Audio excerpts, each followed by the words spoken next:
Have you ever walked into a room in your own home and felt just a little sigh escape your lips? Not a happy sigh, but one that carries a bit of weight. A bit of, oh, there's that again. Maybe it's a pile of things that needs sorting, a surface that's just a little dusty, or that corner that seems to attract clutter like a magnet. It can feel like a never-ending battle. Can't it? Like the house is slowly, quietly, getting the better of you. You might start thinking that a truly tidy, peaceful home is only for people who have endless energy, or maybe even professional help. The painful reality is that feeling overwhelmed by your surroundings can steal your peace of mind, make it harder to relax, and even make you feel less vibrant.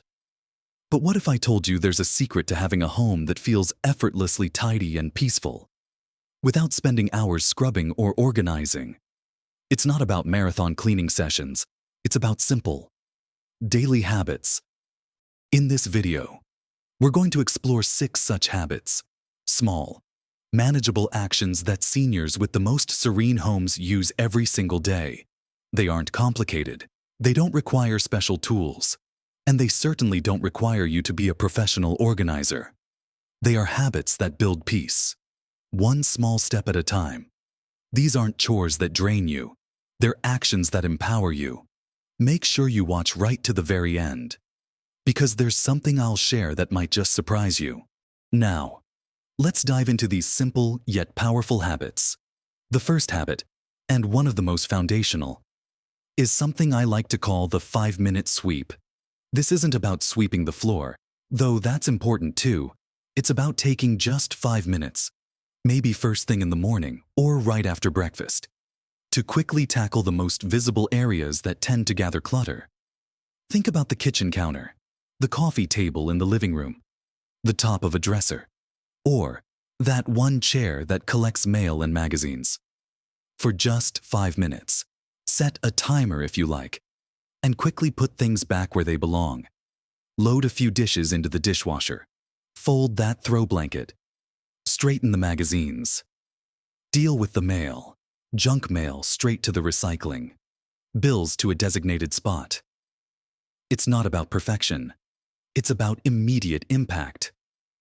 This isn't deep cleaning, it's surface tidying that prevents small piles from becoming big problems. Why does this work so well? Because clutter has a way of growing. One item out of place attracts another, and before you know it, a whole surface is buried. By doing a quick 5-minute sweep, you interrupt this process. You maintain a baseline level of tidiness that makes everything else feel more manageable. It's like tending a small garden daily rather than letting it become an overgrown jungle you have to hack through.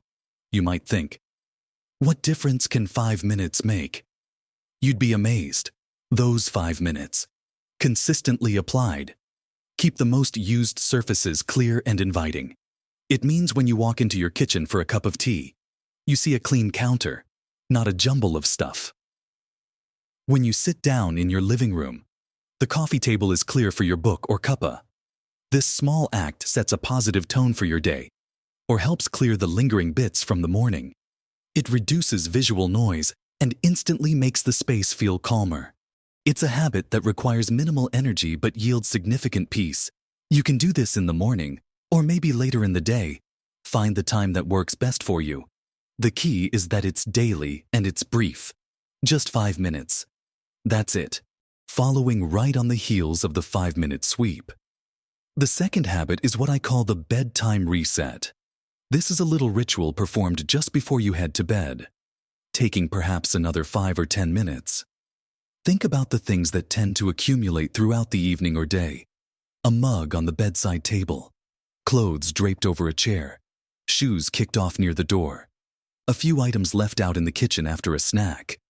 The bedtime reset is about quickly addressing these things so that you wake up to a tidy space. Imagine waking up, stepping out of your bedroom, and walking into a living area or kitchen that is already mostly in order. It feels completely different from starting your day surrounded by the remnants of yesterday's activities. It's like giving yourself a little gift for the morning, A clean and orderly space as you start your day can genuinely influence your mood and energy levels. It eliminates that immediate feeling of needing to catch up before you've even had your breakfast. For example, this might involve taking that mug back to the kitchen, putting clothes in the laundry basket or hanging them up, placing shoes neatly by the door or in a closet, and doing a final quick clear of the kitchen sink area. Again, this is not deep cleaning. It's simply putting things back where they belong before you retire for the night. Why is doing this before bed so effective? It's because the morning you is often less motivated or more pressed for time than the evening you. By taking care of these small tasks the night before, you ensure a smoother, more peaceful start to your day. You're not faced with yesterday's mess. You're greeted by a calm environment. It's about ending your day with a sense of closure and beginning your next day with a sense of calm control. The combination of the morning 5-minute sweep and the evening bedtime reset creates a powerful loop of daily maintenance that keeps the most used areas of your home consistently tidy with minimal effort. These two habits, done daily, can dramatically reduce the buildup of clutter and the feeling of being overwhelmed. They are the gentle guardians of your home's peace. It's truly remarkable how these small, consistent actions prevent the need for large, tiring cleaning sprees. You are simply staying on top of things, effortlessly, moving on from those vital daily resets. Our third powerful habit is embracing the zone focus. This habit tackles the reality that while daily tidying is crucial, some areas need a little more attention periodically, but the thought of doing a whole room can be overwhelming. The zone focus means you dedicate just a short amount of time, maybe 15 to 20 minutes, to focus on one specific, small zone in your home each day or every few days. This isn't about cleaning the whole bathroom. It might be just cleaning the bathroom sink and mirror thoroughly. It's not cleaning the entire kitchen. It might be wiping down the hob and the counter next to it, or clearing out one shelf in the fridge. It's not tidying the whole bedroom. It might be sorting through the items on your bedside table or tidying one drawer. By breaking your home down into small, manageable zones, you can tackle areas that need a bit more attention without feeling like you have to conquer the entire house at once. This prevents those deep clean tasks from piling up into one monumental, dreaded event. For instance, Monday might be the kitchen sink and immediate counter area. Tuesday, maybe the coffee table and surrounding floor space. Wednesday, the bathroom sink and mirror. Thursday, sorting mail and papers. Friday, dusting the living room furniture. You get the idea. You don't even need to do it every day. Perhaps just 3 or 4 times a week focusing on different zones is enough to keep things sparkling without becoming overwhelming. The beauty of the zone focus is that it allows you to give concentrated attention to specific areas, keeping them truly clean and organized, while still maintaining the overall tidiness with your daily sweeps and resets. It's a scheduled, gentle way to ensure that no area is completely neglected. It's about consistency and small wins. Finishing a small zone gives you a sense of accomplishment without exhaustion. It keeps those slightly deeper cleaning tasks from building up into a mountain, transitioning from focusing on zones. The fourth habit is perhaps the simplest in principle, but requires a conscious effort, the put it away now rule. This habit is about intercepting items before they become clutter. It's the simple act of putting something back in its designated spot immediately after you've finished using it. Reading glasses come off. Put them back in their case or on the side table where they belong, not just anywhere. Finished with a cup of tea. Take the cup straight to the kitchen sink or dishwasher. Read the newspaper. Fold it and place it where newspapers are kept. Or put it directly into the recycling bin. Taken something out of a cupboard or drawer. Put it back when you're done. This might sound incredibly obvious, but it's the tiny moments of not following this rule that create the initial pieces of clutter that then attract more clutter. Think about it.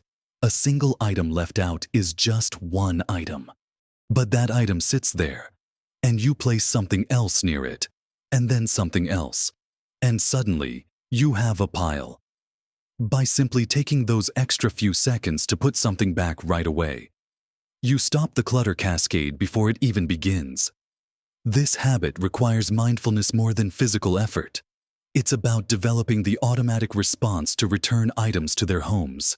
It prevents things from accumulating on surfaces, chairs, or the floor.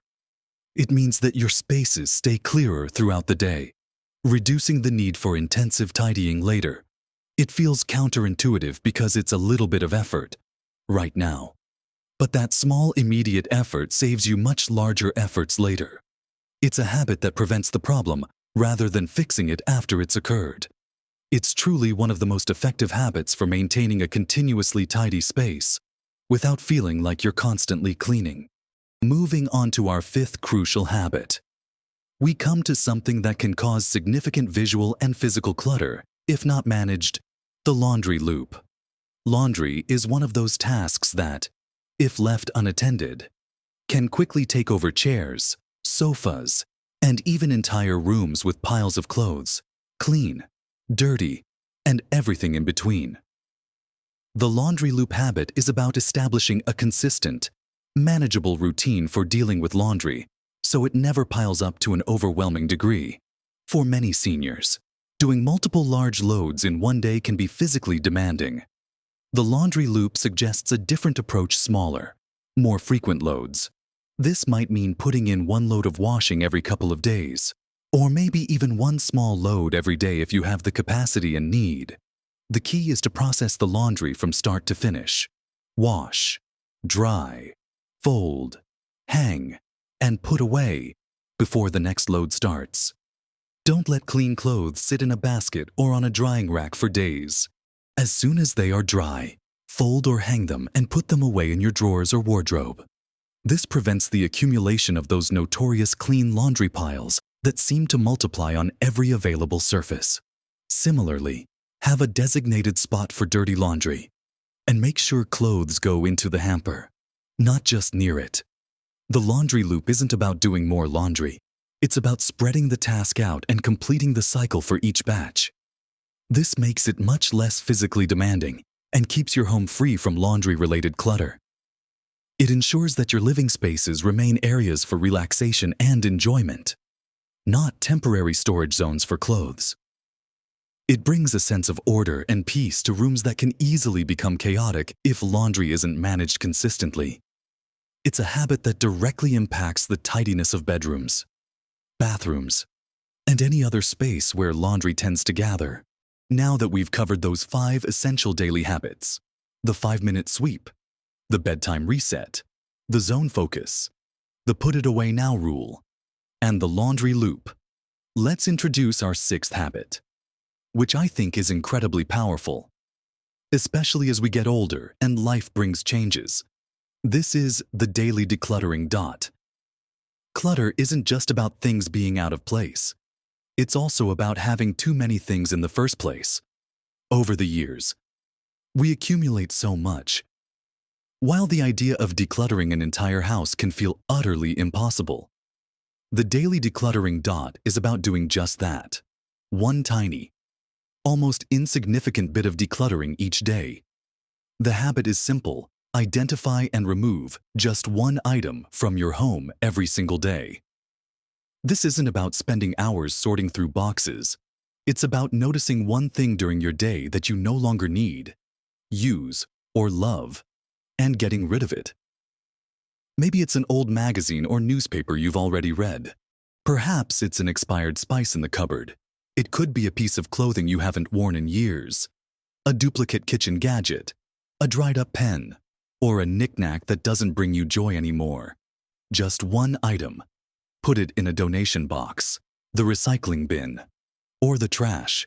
One item might seem like nothing, but think about it.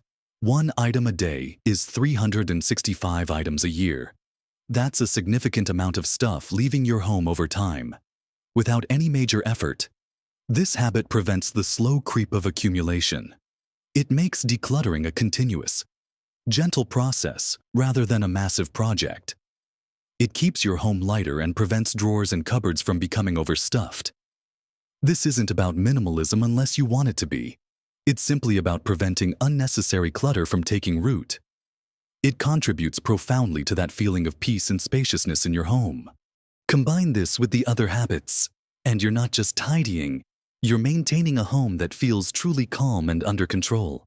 So, we've talked about making those visible surfaces stay clear with a quick sweep, ensuring you wake up to peace with a bedtime reset, tackling small areas systematically with zone focus, stopping clutter before it starts by putting things away immediately, keeping laundry under control with a simple loop, and gently reducing overall accumulation by letting go of just one item a day. These aren't monumental tasks. They are small, almost insignificant actions when viewed individually. But when practiced consistently, day in and day out, they create a powerful cumulative effect. They prevent the chaos from building up. They mean you spend far less time and energy on stressful, lengthy cleaning sessions. They are the secret to a home that feels effortlessly tidy and peaceful. Not because it's perfect, but because it's consistently managed in a gentle, manageable way. It's about integrating these simple steps into your daily rhythm so they become almost automatic, like brushing your teeth. They don't require intense physical exertion or hours of your time. They require minutes. A few minutes here, 10 minutes there. The true surprise I mentioned at the beginning, it's how little effort these habits actually require compared to the energy it takes to feel overwhelmed by clutter, or the sheer physical effort of trying to tackle a massive mess that's been allowed to build up. The surprise is the sheer peace and freedom you gain. Freedom from clutter. Freedom from that nagging feeling. Freedom to simply relax and enjoy your home. It's not about being a perfect housekeeper. It's about being a mindful inhabitant of your space, taking small, consistent steps to honor it and yourself. Remember, small changes really can make a big difference, not just to your home, but to your state of mind and your overall happiness. These habits are tools for creating a more peaceful, less stressful life within the walls of your own home. They give you back control and serenity. I'd love to hear from you. Which of these habits do you already practice, or which one are you going to try starting today? Share your thoughts and experiences in the comments below. Your insights could be just the inspiration someone else needs. If you found this video helpful and encouraging, please give it a thumbs up. That tells me I should make more videos like this. And don't forget to subscribe to the channel and hit the notification bell so you don't miss future tips on living your best life at every age. Thank you for spending this time with me. Live your best life at every age, surrounded by peace and calm in your beautiful, effortlessly managed home.